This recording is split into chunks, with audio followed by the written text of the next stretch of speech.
Run it up, then run it back. Run it up, then run it back. Run it up, run it back. Run it up, then run it back. Happy Thursday, there's Lou. There he is. Hey, what's up, Lewis? Looking How are you cozy feeling today? Yeah, looking very cozy. How we doing? Is that one of those like teddy bear tops? Yum yums. Yeah, I ordered it off of one of the ads on social media. Looks a little barefoot dreamish. All right, we're done. We're done. We're gonna critique Lou every day. Yum yum is just wild. Let's I got away from the candy. Y'all gonna find something. Yeah, we'll find something. Yeah. Don't you worry about that. And then there's Chandler as well. Guys, what just happened? The Lakers. Everyone, calm down. Networks, calm down. We're still gonna have basketball, Adios. but the Lakers will not be there. T-Wolves in 5. Bam, 103-96. Second straight first round exit for Los Angeles. Rudy Gobert with 27 and 24. Say it again. Both of those are career playoff highs. Jay Randall, that's Julius to you. 23, 5, and 4. Ant with 15, 11, and 8, but it was hilarious after the game. T-Wolves in 5. That's wild. Nobody had this. Nobody. Ant knew that. It was kind of insane. So I gotta start with you, Lou. As far as upsets in these playoffs go, is this the biggest by far? Yeah, by far, this is the biggest upset. This is a Lakers team. A few weeks ago, we were talking about being championship contenders with the way that they were playing. They had the small ball thing figured out, had a lot of guys clicking on all cylinders. Then they ran into a brick wall. They just became stagnant in the playoffs, didn't get over that hump. I think Minnesota did a great job of adjusting game by game, keeping things fresh, trying different looks, trying different lineups, and it worked for them, And so I think the Lakers just fell flat, didn't adjust well, didn't find any production from that bench, and it made them top heavy. And eventually those guys got tired, and that's the reason the results that we saw, that was the result of that. Yeah, and here's the thing. I feel like usually when you see a 3 seed against a 6 seed or a 2 seed against a 7 seed, that team is heavily favored. Yeah. This year, the Western Conference was so stacked that, it's an upset for sure, but from the standpoint of seedings and standings, yeah, it's an upset. But look at the regular season record. The Lakers were 50 and 32, and the Timberwolves were 49 and 33. Yeah. So it's not like a 3 beating a 6 or a 6 beating a 3. Is that crazy? Now, it is the Lakers, and it's LeBron James, and it's Luka, and the big trade.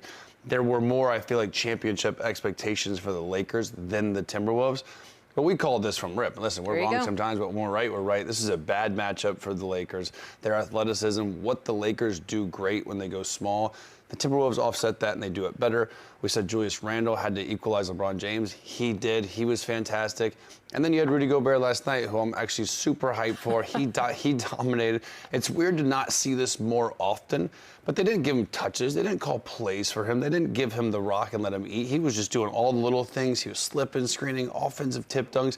He was doing all the things that a 7-footer should do, playing against small forwards. So this was great. It's an upset, but it's not the craziest upset given the circumstances of the West this year and how even it was. No, look, the fact that it was in 5, I think, is probably something that's a little shocking. That feels a little upsetty, I suppose. We got to stick with Rudy Gobert, and I know it pains a lot of people today to have to give the man his flowers. And you know what? I get it. That's on you. But 27 and 24, 9 of those are offensive rebounds, by the way. He sort of just was everywhere. Even if he wasn't in the shot, all of a sudden he comes out of nowhere flying. When we look back, Lou, is this going to be considered Rudy Gobert's best game? Absolutely. And listen, the team that establishes their style of play, like when you get into a playoff series and you get to game 4, you get to game 5, everybody knows everybody's tricks, everybody knows your playbook. But the first team that established their style of play usually has success. Like, we look at the totality of what Rudy Gobert was able to do. I'm watching this game. Listen, he scores the first 4 points of this game. Then they throw it to him again. He ducks Luka in, gets an early foul on Luka. This is establishing your big man. So instead of allowing the Lakers to play small ball, now you got to play the way we want you to play. Like, we found a place for Rudy. They were able to trump the small ball. You had smaller guys. You had Hachimura guarding Rudy, and he was able to eat on the offensive glass. Now, granted, on the other end, their game plan was, well, we're going to stretch Rudy out, make him play beyond the three-point line. And Hachimura, he had some success in the three-point line because Rudy is in the paint so much. But on the other end of the floor, you can't stop him from getting offensive rebounds. He was catching lobs. He was active on the defensive end. Like, he was just a dominant presence last night in this game, and he was the difference maker. Yeah, and what's you got to give Chris Finch too the credit because again we knew they were going to go small, and we knew that the Timberwolves had kind of that equalizer lineup with Naz Reid, with Julius Randle.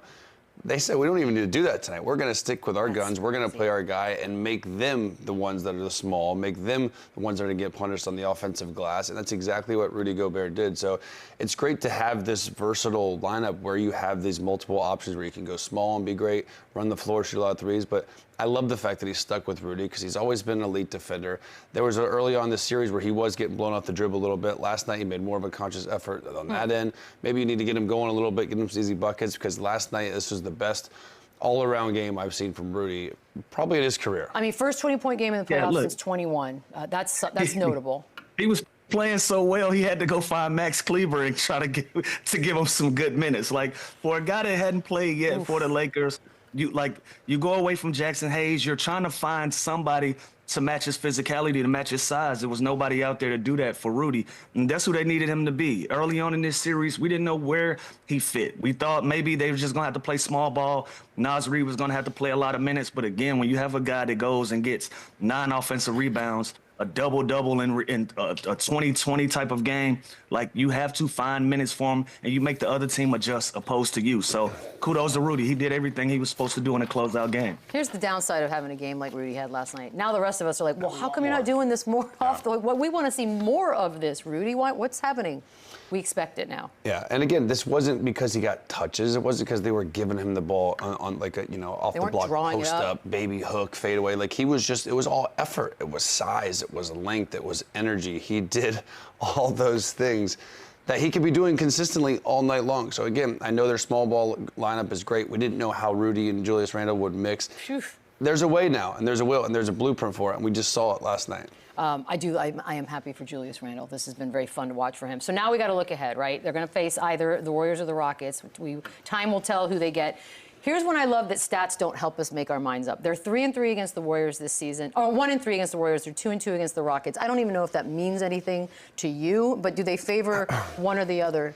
I don't think so. I think it's a pick 'em. I think the Rockets, I think they're inexperienced. I think they'd prefer them. But again, if the Rockets go and come back and win 2 more games and beat the Warriors, that's a dangerous team. And again, this team presents so many challenges. They won a game last night missing 17 straight threes. They were 7 of 47. Yeah, we don't even notice that. And you don't even notice that because they play hard, they defend, they do all the little things. Ant-Man, he didn't even have the best series. He struggled last night, but he still does all those little things. He impacts winning on both sides of the ball. They're a deep team. They have wing defenders like Jay McDaniels, who, again, Luka put up his numbers. He's going to put up his numbers, but he made it hard for him. He was physical with him. His length really bothered him and made him inefficient. Austin Reeves really struggled. So just the DNA of this team, the style of play, the physicality, athleticism, that's their advantage no matter who they play going forward. And they showed it last night. They can go small, they can go big, and they have a stud in Anthony Edwards that can, make big plays. They get a little rest too, Lou. Now they got to wait anyways. And think about how they started this series though, Chandler and Beadle. Like Ant-Man said, we know y'all want the Lakers to win. We're going to go out and we're going to prove different. Like they're a confident basketball team. They don't care about their seeding. They don't care about home court advantage. They have the confidence to know that we can go out and compete and beat anybody. So that's a dangerous matchup for any team. Rockets, Warriors, Lakers, whoever. When you run into a confident team with a chip on their shoulder that has something to prove and they're motivated, they're going to be a tough out for anybody. The Lakers are the first casualty of that. So we wait and we see who's going to be the winner of this next one, but I'm excited to see what else Minnesota can do. And you know what I like? It's a completely different game than the regular season. We've talked about this, playoff basketball. This year, I feel like it's more physical than ever. It feels more personal. I feel like every series kind of had these feuds and like these beefs, and that just shows that the Timberwolves can do both. They can play up and down during the regular season, score a lot of points, but now in the half court and slowed down physical playoff series, they have dogs that can do on both. They are poised for the postseason. This team. Anthony Edwards has been an absolute joy. He sort of led this calling of, and everyone's against us. No one gave us a shot. And after last night, did the old walk around crypto. Incredible. Here he is. Lakers in 5. I mean. all week. Hey, all the analysts said what they say. Lakers in 5. And then look, when we was up 3-1, they said Lakers in 7. Ain't they say that? Go to hell today. Hey, Ty, what is it? Hey, the good guy gonna die in this movie. Hey, the good guy gonna die in this movie. I mean, okay, I know he doesn't want to be the face, but that's really hard to argue with, the charismatic, and also, imagine being a rando fan just walking by and Ant's just talking. I'm just doing a victory lap, Blue. Didn't die in this movie. Downtown. Dead. It's Hilarious. It's unbelievable. I think more wins like this, knocking off teams like the Lakers, doing stuff like this is just.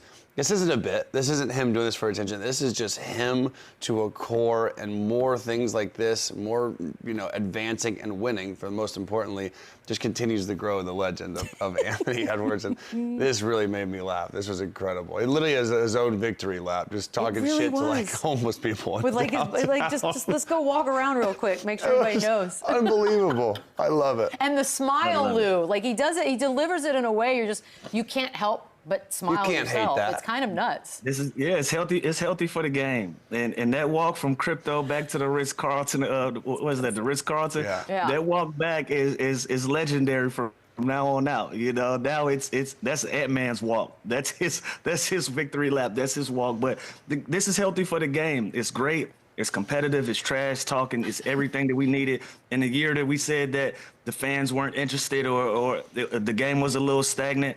That proves to not be true in these playoffs. People are tuned in, they're watching, and Ant-Man is a big reason because of that. One of the most entertaining guys, and he's going out there and hooping, and he's moving on. You know it's because I guarantee the Laker players saw this last night and were dying laughing. Like they weren't mad at this. They wouldn't think this was Eric. I guarantee you they thought this was hilarious. He's the most entertaining player, right? He's got to be. If he doesn't want to be the face, he could be the most entertaining. I don't care. He's the face. He's kind of a face. He is. He's got a great smile. Like he's got everything going for him. So just Whether you want it or not, it's yours. Sorry, it's yours. All right, let's talk a little bit of the Lakers side of things. Now, before I say any of this, just remember that LeBron's got a player option for next season. But he is now 2-12 over his last 14 playoff games. Obviously, he was asked a little bit last night about what's next. He was very non-committal. I don't think we expected anything different. Chandler, I'm going to start with you, though. Does he retire? Does he come back? What are we seeing? He can't retire. He's too good. He's playing at such an elite level. That would not make sense, and I don't think he would do that, and I can't see him leaving either. I think this is too small of a sample size. Interesting. You add a Luka. Austin Reeves played great, for the most part since that trade. And this is just a sour taste in his mouth after losing this series, going home 4-1 against Minnesota Timberwolves, who I guarantee you they think they're still a better team and they have more to prove. So I know the player option's there. I know he's going to be very non-committal. He's going to say a bunch of stuff that's going to make us confused and overthink, till the day happens. But this is, I see him back in a Lakers jersey next year, and I think there's some unfinished business here with Luka and a full season to kind of see how good this team and they can be together. And maybe some size. Just a little bit. And maybe a little bit. I know Mark Williams tweeted last night, Yeah, but we've seen this movie before. Like have. LeBron, he's going to hold his cards close to his chest until he gets what he wants out of the scenario. He's going to put pressure on the Lakers brass to bring in guys that's going to give him an opportunity at 41, 42 years old to compete for a championship. Luka was a great start, but they gotta round out the edges, right? They gotta get some guys that's gonna come off the bench and that's gonna give them production. They gotta figure out what they're gonna do at that center position. They got a lot of different things that they gotta figure out for this team to be competitive again at the top of the West. Now he's gonna wait around until they make those decisions, and then we'll see what his future holds. But he's not retiring. That's one thing we know that he's not gonna do. He's not gonna retire after a series like that, especially having Luka on your team. Bronny still being there. Everything still leans towards him being in a Los Angeles Lakers uniform. But again, he's going to be non-committal until they put the pieces in place for him to be successful in the purple and gold. If we know that that's his strategy, how does it keep working? If we already know that that's what he's doing. Because he's LeBron James. I know. What are you going to do? Like, he has the leverage. It's kind of crazy. Even if they won the championship this year, he's not retiring. No, we're going to get a heads up, so there's a year-long parade. We are, we know this. Don't be silly. This is how fickle being a fan of sports is. I feel like it was 20 minutes ago when everybody was all in on Austin Reeves. And then these playoffs came and went, and everyone's off now on Austin Reeves. There's people in Lakerland that are saying, we got to move him. We got to figure something else out. And yes, his numbers were down from regular season to this very short postseason run here, Lou, but is he a third option on a championship team? I feel like I've asked it before. It needs to be asked again. He can be. And that's where we got to relax as fans and as people that watch the games. We got to allow some of these guys to develop into the potential that we see in them. Like, I think at some point in his career, he will be a worthy 2 or 3 guy in a rotation. But this series didn't go his way, right? And give Minnesota credit. They had a good game plan. You got to take things away. You got to limit certain guys that has the capability of hurting you during the playoffs, and they were able to do that. They had a solid game plan for Austin Reeves. They limited his touches, limited where he could be successful, and he struggled in this series. Now, if I'm Austin Reeves, I go watch a bunch of film and I learn and I grow from what I just went through, and I make my adjustments and I grow my game, you know. But you got to think about the team that we're talking about. We're talking about the Los Angeles Lakers now. They put up banners. They don't develop talent. They're not in the patient of waiting for a guy to develop into something. They expect you to be that when you're wearing the purple and gold. So they just gotta be patient with Austin Reeves. It's okay for them to be disappointed in how he played in the playoffs, but he'll get better and better, and he'll be a worthy guy for that team. Yeah, we can't switch up so easily on a player. And again, this wasn't his best series, and you want to see your guys play better in the postseason than the regular season, and he didn't. His numbers were down. Still averaged 16 and 3.5, which is exactly what I said he was going to be this year. How do you feel right now? It's again, he had a great year. He averaged 20 and 6. He was more efficient, but I don't think that's necessarily fair or expected. I don't think you sign Austin Reeves for him to average 20 points. He's so valuable. He can be a third option on a championship team. Obviously, things have to go right. You have to be healthy. 1 and 2 have to be elite. But again, he had some of the best games when LeBron and Luka were out. When they were out, when he was the number 1 guy, he was unbelievable. He was nasty. So he's shown that he can take on more of a role with more opportunity. And again, I think their athleticism and their length made him struggle a little bit. You never want to shoot 41 from the field. He's kind of a high efficient guy where he can get to the basket. He can make the game comes easy for him because he takes good shots. He doesn't force too much. So these numbers, these percentages in the playoffs are particularly low for him. But to trade him or even him be in talks is ridiculous. We're just talking about he's the best undrafted, one of the best undrafted players. Is he the best third option in the NBA? And like now we're talking about trading him. Like, relax, it was a bad series. He's playing with the guys with the usage rate are through the roof with LeBron and Luka. Let's see next year. Let's judge him off next year when they have a full camp, a full season. Go. Yeah, I feel like you've only had a couple months of this. And can I say something? And Laker fans, y'all got to get off my back because just last month, y'all were killing me online about him being. I said that he might not be the best third option in Los Angeles. We went from that to y'all ready to trade the man because of a playoff run that wasn't great, but it wasn't bad either. Like he averaged 16 and 3. It wasn't bad. Solid. Yeah, it was solid. Now we're ready to trade him. I don't understand. Both of you guys have rights to because you got a lot of hate too when you originally said that. Again, it's 15, 5, and 5 is now bad for an undrafted dude. You know what I mean? Like, what are we doing? This year he had a career year, 20 and 6. You know, I think he was top 5 in most improved player awards. He's continued to get better. His numbers somehow even went up when Luka came. So, like, again, this is a 5-game bad series for him, but this doesn't change his impact and his value on this franchise and this team moving forward. He is definitely one of their franchise pieces. Sports fandom is a crazy, crazy ride. It's up and down every single day. Let's just grade, Lou. Let's go ahead and give the Lakers season, as it is now done, a grade. Is it optimistic times or no? For me, it is. Honestly, I grade it a B-. I give them a B-. At the end of the day, you were a 50-win team. You had a rookie coach.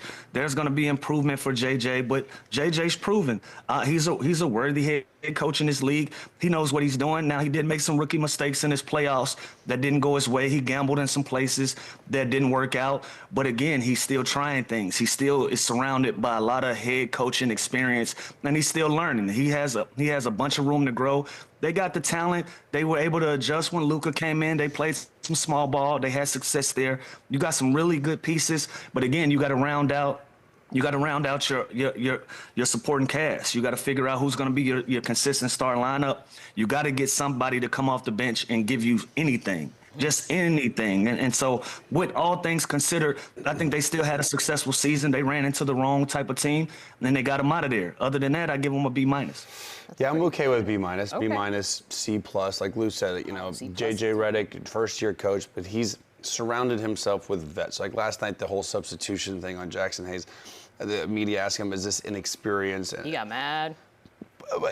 maybe the rotations were off a little bit, but again, he's got vet star, head coaches on the bench. You don't think he's having dialogue with them, and so this was clearly part of their plan. And looking back now, sure, it's easier. Maybe we should have played these guys. Maybe we should have thrown in Jackson Hayes or played Maxey more. Fine.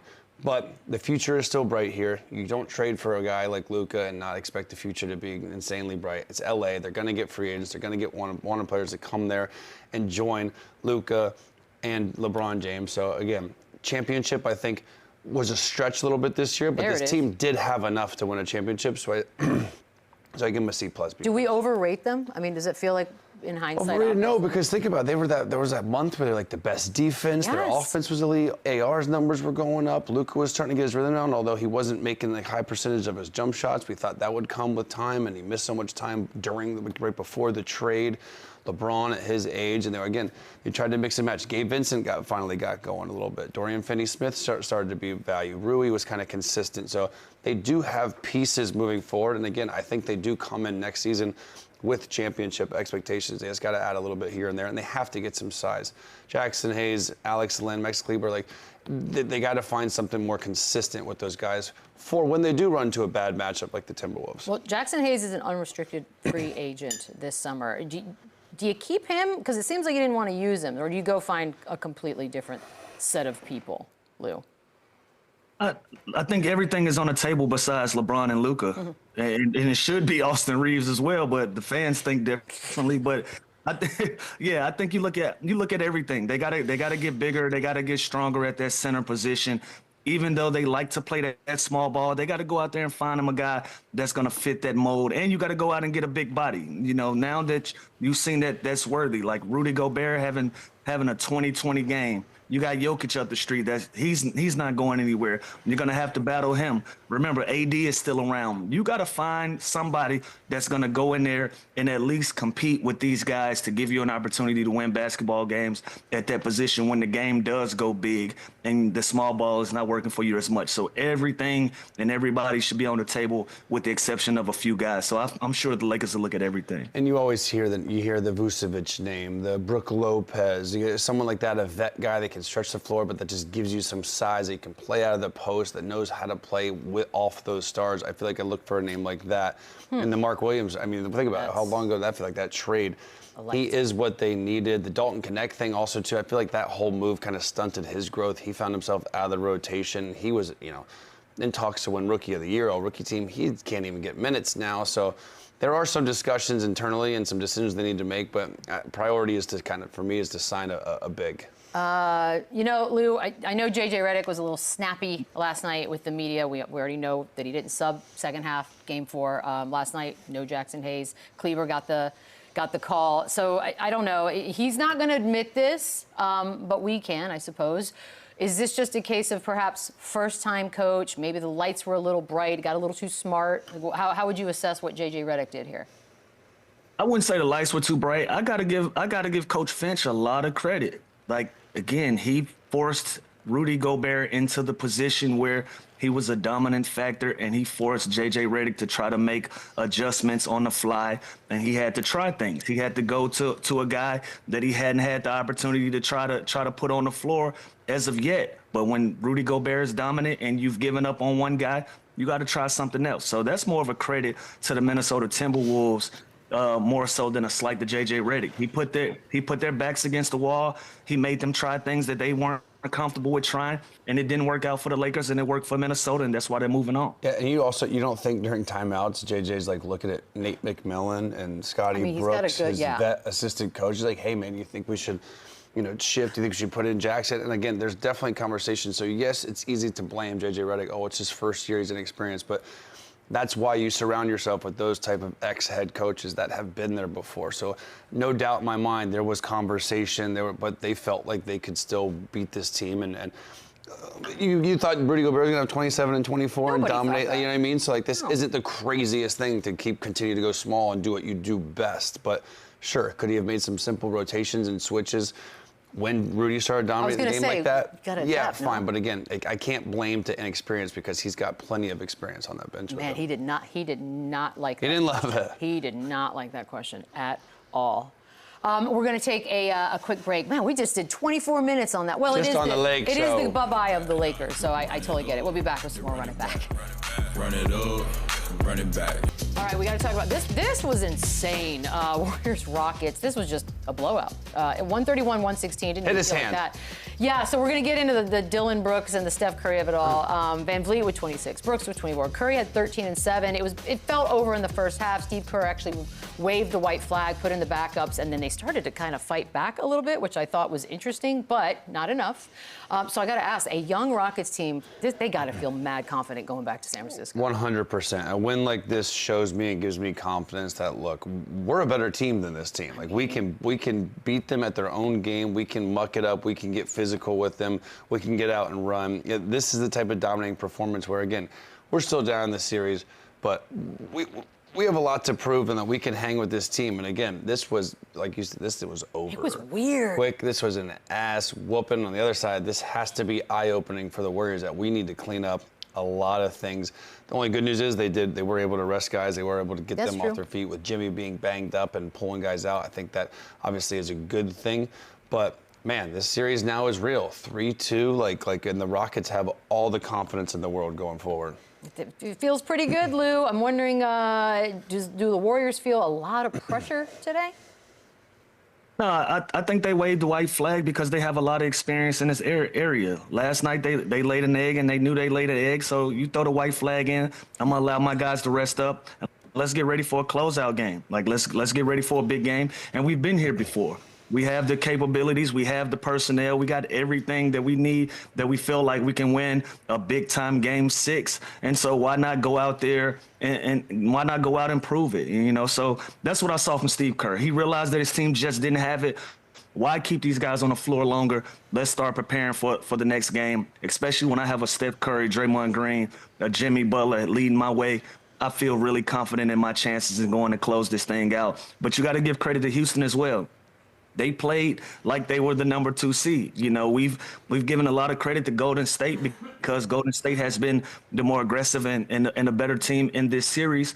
But by seeding, Houston is supposed to be able to compete at this level. They're supposed to be able to put themselves in a position to make this series go as deep as it's going now. So last night was a bad showing for the Warriors, but everybody knows how they usually respond to things like this. I'm looking forward to an exciting, great Game 6. So I think it is a little scary how they're going to respond. Well, and the fact that they get to go to their home. This is their Game 7. You do not want to go back to Houston. It is all cards on deck. You're going to see them play a lot of minutes. And again, that's why I think it was valuable that they kind of pulled the plug and let them rest, especially with Jimmy's But they started to come back, and I was like, oh, interesting. But again, now this is their Game 7. Like I said, you do not want this young team going to that environment in Game 7, and that is why home court is so important. That's why it was extremely important that they got the 2 seed and got home court advantage. But Game 6, this is going to be great. God, yeah. If they don't finish them off Game 6, I'm scared for Golden State. They have to. Really? Get this one. Are we looking at a world? Yeah.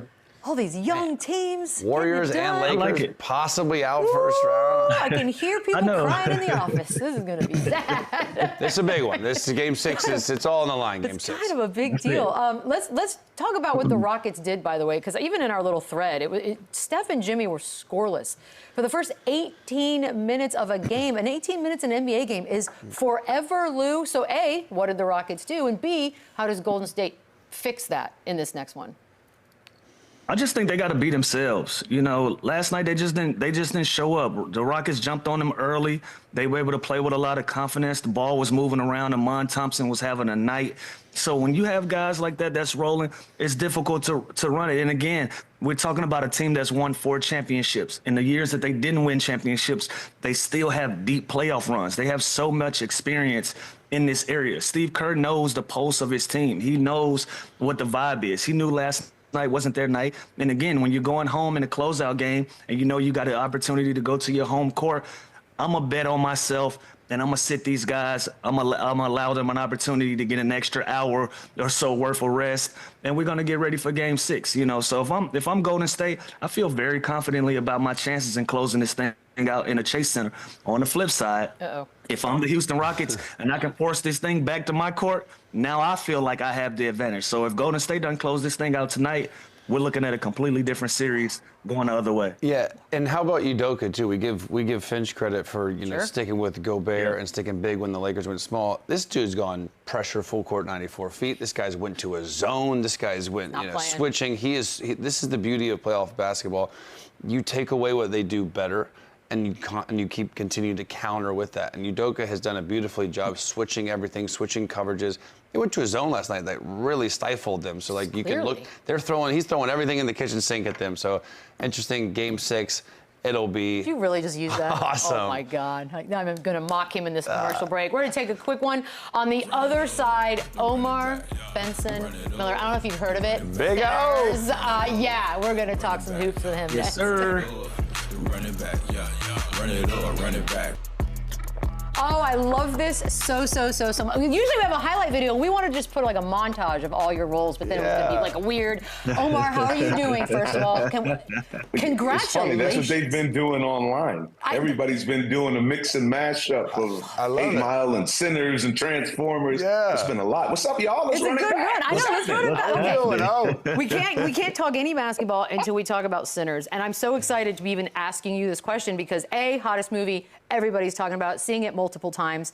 But more important, like, did you know? I mean, it's Ryan Coogler, but did you know doing this movie it was going to be like this? No, I've never had anything so universally well received. Wow. And it's funny because it's hitting people in a way that's super deep. I can't even keep a charge in my phone for the last 2.5 weeks because once people see this film, they have to talk about it. It takes a minute just to get over the shock of what you just experienced because it's an immersive kind of film when you go. But then after that, you just have to talk about it. And for the people who have my phone number, they have to talk about it with me. Of course they do. Omar, I got to tell you, man, I saw it once in IMAX. I'm trying to find time to go see it again so I can catch some of the nuances. I can catch some of the details. Well done. You're right about that, brother. It's a great movie. Great movie, man. Thank you. Yeah, it's really deep. Oh, you've played so many different roles and movies and shows. What made working on Sinners different? You hear everyone raves about working with Coogler. Is he the main reason? Because obviously you're getting nothing but great reviews. I mean, I can't front. He's the reason for the season because between the relationship that him and Michael B. Jordan have, they have a winning formula. And to be welcomed into that, it's very familial. And to be honest, Coogler has a background in sports. And, he was a football player, and he really treats the set like a team. He knows everybody's name. He treats everybody with respect. He wants to hear your opinion. He's collaborative. So to do that, and then for me, it's a little late for spoilers, because if you haven't seen it now, I don't know what you're sitting on, but it's a whole different kind of role for me. There's a transition, if you will, into the world of the supernatural, and, some fangs might pop out. You never know what might happen in this one. Spoiler alert. It's got vampires. We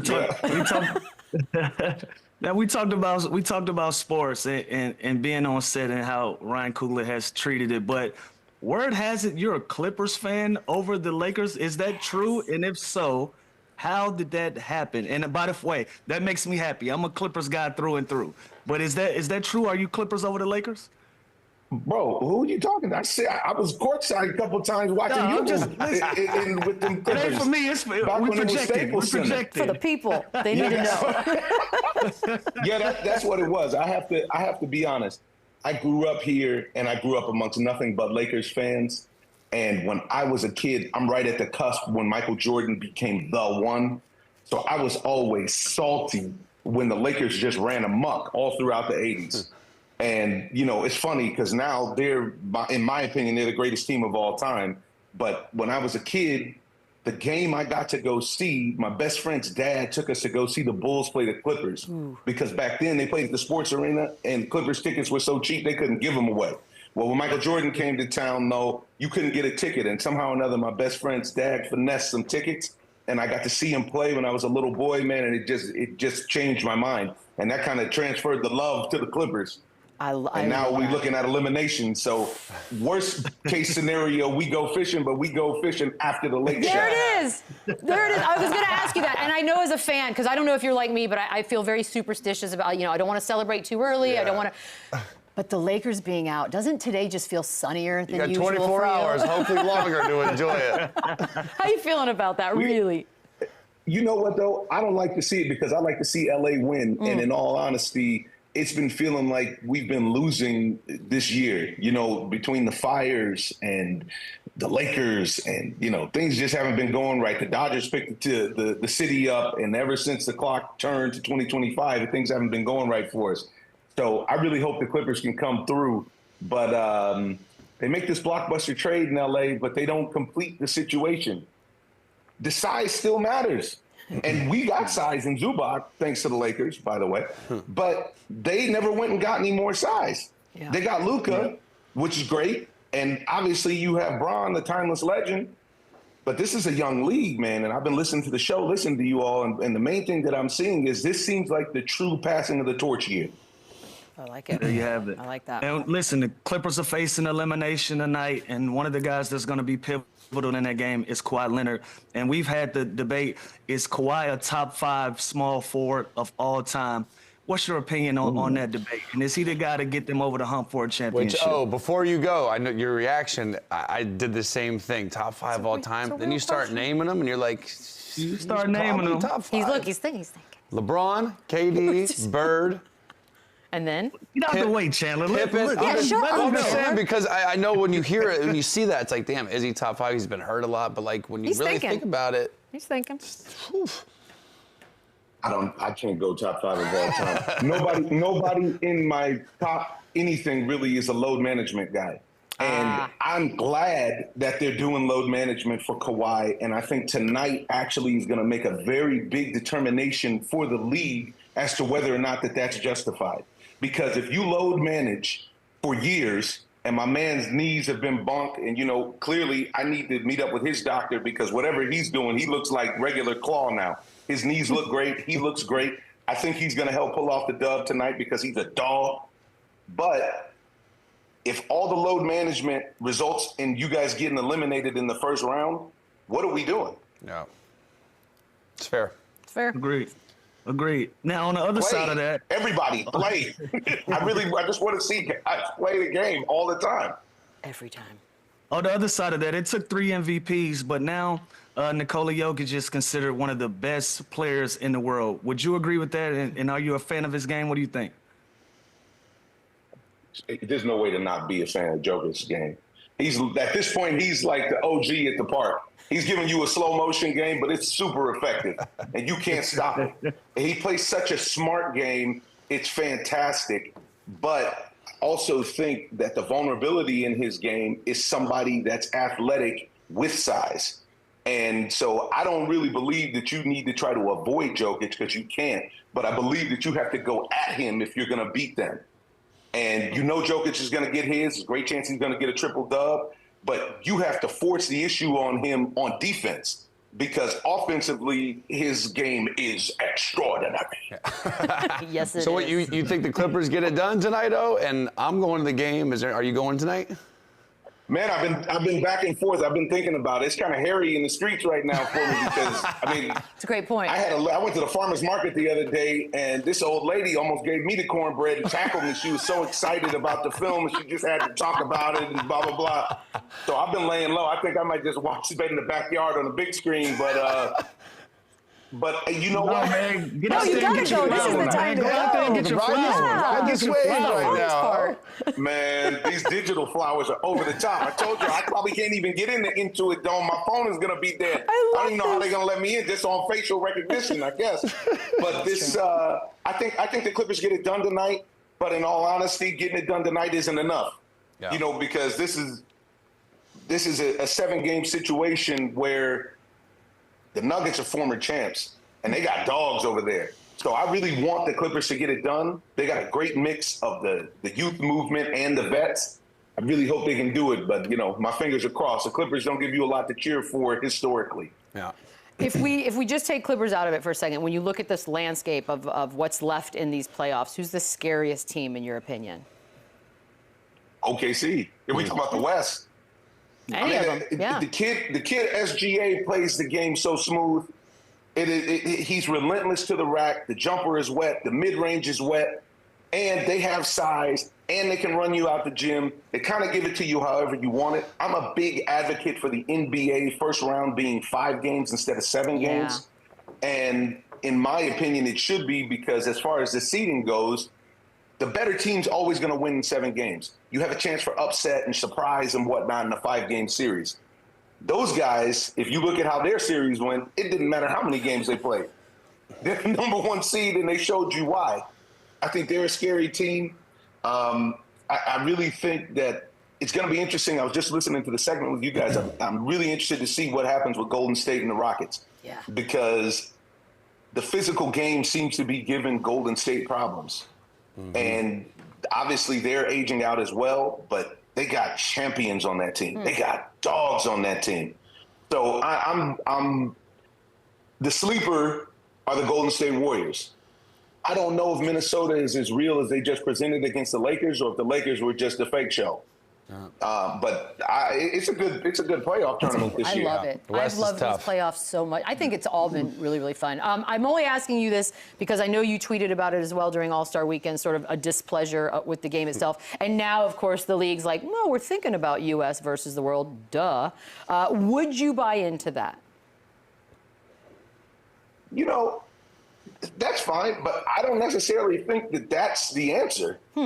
Somehow or another, the game in and of itself and the mentality of the game has changed. And unless you guys find ways to exploit this magnificent athleticism that's in the league now and play a game that you feel like you can't play as a fan, fans feel like if you go to the gym and play now, everybody just walks up past half court and throws up a bunch of air balls. And that's how much influence that the league has on the public. Because that's a game that the public feels like they can play, even though obviously they can't. But getting to the rack, playing inside-out big man basketball, it still works. It's not broken. It still works. So when it comes to the All-Star game, I mean, they can holler at me. Adam Silver can give me a call. I got some ideas because it was crazy boring. I had to turn the channel. I was embarrassed. I was They should do that. It was bad. They should have a fan committee, like real fan committee, and just sort of brainstorm. You know what? I'd actually be down for that. Yeah. I like it. I'd actually be down for that. 100%. Anything to stop them from voting for players. Do something else. Vote for something else. There you go. Oh, let me ask you this. So you were in 8 Mile. You're in Get Rich or Die Trying, 2 rap icons, 50 and Eminem. Who's the better actor of those two? Whoa. Ooh, that's tough. Whoa. You know, Marshall's got the edge because he only gave you a 1 film sample size. Yeah, and it was so good. And it was a 10 out of 10. Yeah. Is it? I tell He people kind of all the played time, himself, though. He played himself. How dare you? Oh, yeah, he played him. I mean, There was emotion. He still played it unbelievably. He played a variety of himself in several pieces. Yeah. You know, and I had an acting teacher who once said, hey, range is overrated. I didn't take that approach, but if you're really great at one thing, there's nothing wrong with being really great at one thing, you know? So to me, I tell people this. When you're around Eminem, Em is really introverted until he really gets to know you, and then he can't stop talking. When you're around 50, it's like being around your best friend who hit the lotto. It's a situation where it's all love and it's happening, and he wants you to be a part of it, which is really, really cool. Now, when it comes to the movie, I personally prefer 8 Mile to Get Rich or Die Trying, but that's just me. I love 8 Mile. No, Omar, this has been awesome, man. I hope your Clippers get it done tonight. Selfishly, just because I want more of this series. It's awesome. And congratulations on Sinners. Just the biggest movie going, man. It's awesome. Thank you. Thanks, appreciate it. Having me, y'all. Always, always. Yes, Take a quick break. The horsies are racing this weekend, y'all. Oh, Dubs is coming out here? Oh, come on over, Dubs. Coming out next. Run it up, run it back, yeah. This is a treat. We got our own Dubs Anderson to break down the Derby. Talk to us. What do we need to know? No Luke Will in the studio, so your boy got to bring a bit of that swag. He found you were here and it's not. We need you. Take us home, Most Dubs. exciting 2 minutes in sport coming up this Saturday afternoon out there at Churchill Downs. What an exciting edition of this year's Kentucky Derby. 20 horses going into the starting gates. It's a Derby. They're all 3-year-olds. Anything can happen. The big storylines coming into this year. Could it be the takeover of the international raiders? Could it be journalism, the West Coast Raider? Let's take a look at this odds board, and you'll see the morning line. For you sports bettors, maybe getting set for a little Thursday night tip-off, just add a couple of zeros to it. 20 to 1 plus 2,000. It's that simple. Top of the odds board right now looks to be journalism. Has been very impressive. Has rattled off 4 on the bounce, trying to make it 5. But the question mark for me. The concern is a little vulnerable with the strength of field. It'd be like looking at OKC getting an easy path to the NBA Finals. If you haven't been tested, what a stage this looks to be for the younger horses in front of 150,000 mad Chandler Parsons out there on race day.